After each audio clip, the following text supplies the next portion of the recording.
in Swahili. We are at a crossroads in Kenya today. First, I want to pay condolences to all those who lost their beloved ones. We lost so many of young, promising lives unnecessarily during this last 1 week because of trigger-happy policemen who have been given instruction to shoot to kill. In civilian authorities all over the world, police are not supposed to be shooting to kill people. Police responsibility is to protect the life and property of the people of Kenya.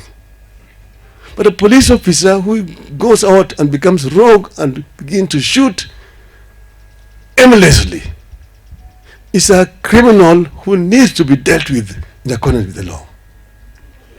What we saw the other day is something that was unimaginable. It's completely unprecedented in the 61 years of Kenya's independence. We never seen things like this. We've seen scenes like those ones here. We're being told about goons who have been hired. Who are these goons? No, who hired those goons? Tell us. Tell us. Who are these goons and who hired those goons? We reach a stage where the government has to go and even bring the military into the streets. This means that civilian authority has failed. The civilian forces have failed to deal with the people. The military are not supposed to be in the streets. Army is there to defend the country against foreign aggression, not to deal with internal strifes. And that's why it is very wrong for him in our court to rule that you can continue to maintain army on our streets. We have got Kenyan police to deal with this. But we have said this so many times that the law allows Kenyan people to peacefully picket, peacefully demonstrate against what they don't like. Peaceful demonstrators should be actually escorted by police. They should not be shot by the police. So what we've seen indiscriminate bloodletting in our country is completely inexcusable and unacceptable. We condemn in the strongest terms possible this brutal use of the police force against the innocent people of our country. And we are saying that this time has now come for Kenyan people to come together as one people and talk as one people and talk about the Kenya we want. This is the time for this.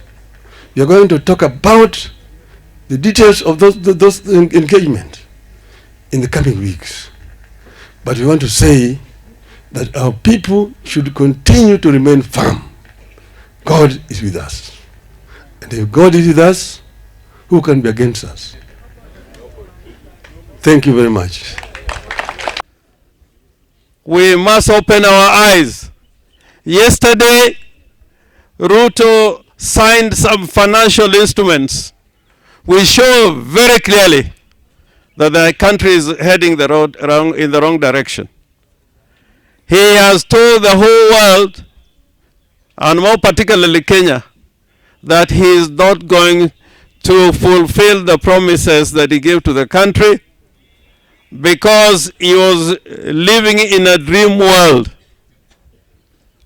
He has said he has no money, and therefore back in Parliament he has asked members of Parliament to come out with a supplementary budget in which all the allocations for expenditure for the Republic of Kenya will be reduced substantially.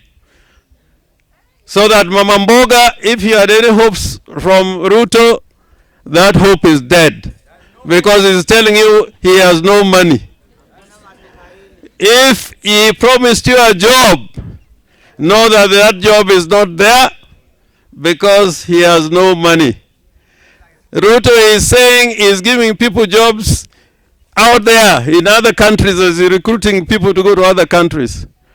If any president does the duty of recruiting citizens and patriots to go and work in another country, that is an indication of failure. Indication of failure.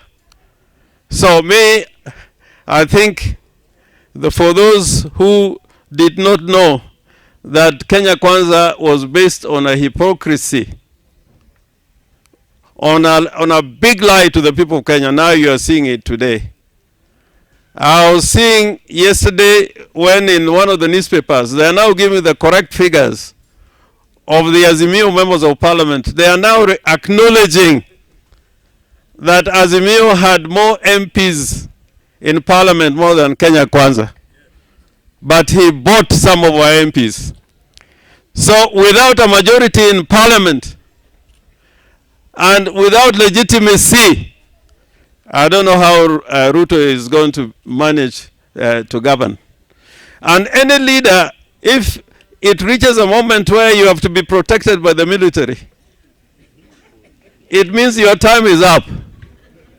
Your time is up.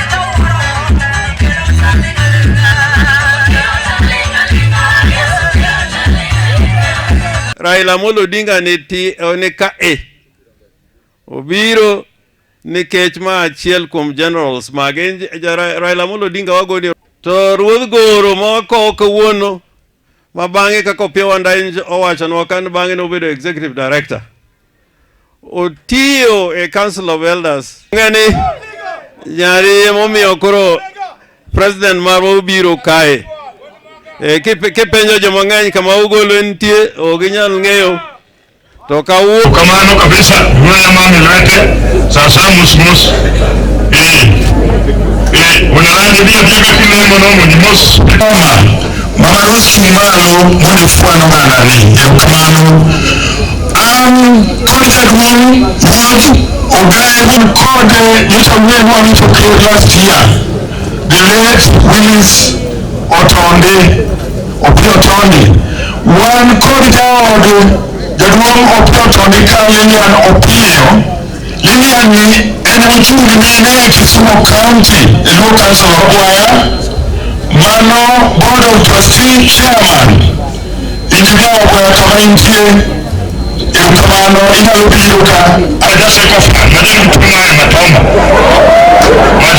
Maja saipan Nilo kumuza na kajawan Foma kia Willis Otonde Foma kia jawan Biro kia Tukogelo Kindo ane Organizing Secretary Luo Council of Elders Ogie Twoloni Wajak Niyamu Ilo kamano Kode Mama Kudiro Kujirauliana, mama ni Luo Council of Elders, wote Bado.